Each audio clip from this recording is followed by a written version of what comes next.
Financial লিটাৰেচি কিমান প্ৰয়োজন আজিৰ সময়ত? চাওক এতিয়া ক'ব গ'লে ফাইনেন্সটো এনেকুৱা এটা বস্তু, যদিও আমাৰ ইয়াতে ধৰক আমাৰ ছ'চাইটিত ফাইনেন্স লৈ কথা পতাটো ধৰক অলপ মানে মানুহ বেয়া মনোভাৱে ভাবে। কাৰোবাক যদি আপুনি সোধে আপুনি ইনকাম কি কৰে বুলি সুধিলে ঠিক আছে, কি কৰি আছে ঠিক আছে, ইনকাম কিমান কৰে, কিমান ছেভিং কৰে, সেইবিলাক যদি কোনোবাক ধৰক মানুহে ধৰক যেনেকুৱা আমাৰ ইয়াতে আমাৰ এটা কথা কয়, চলিত ভাষাত এটা কথা আছে যে ছোৱালীৰ বয়স আৰু ল'ৰা মানুহৰ ইনকাম সুধিব নালাগে বুলি।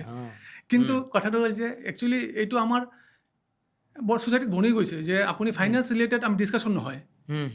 সেইটো কাৰণে কি হয়, আমি ফাইনেন্সিয়েল ব্লাণ্ডাৰ কৰি থাকোঁ বহুত। ধৰক আপোনাৰ ধৰক আমি নাজানো ইনভেষ্টমেণ্ট কি বস্তু, ইঞ্চুৰেঞ্চ কি বস্তু, মোৰ কাৰণে মই কেনেকৈ ফাইনেন্সিয়েল গ'ল বনাই মোৰ লাইফটো মই কেনেকৈ ফাইনেন্সিয়েল চিকিউৰ কৰিব পাৰিম, সেই বস্তুটো নজনাটোৱে হ'ল বহুত ডাঙৰ এটা বিপদৰ কথা মানুহৰ লাইফত। ফাইনেন্সিয়েল মানে ব্লাণ্ডাৰ হয়।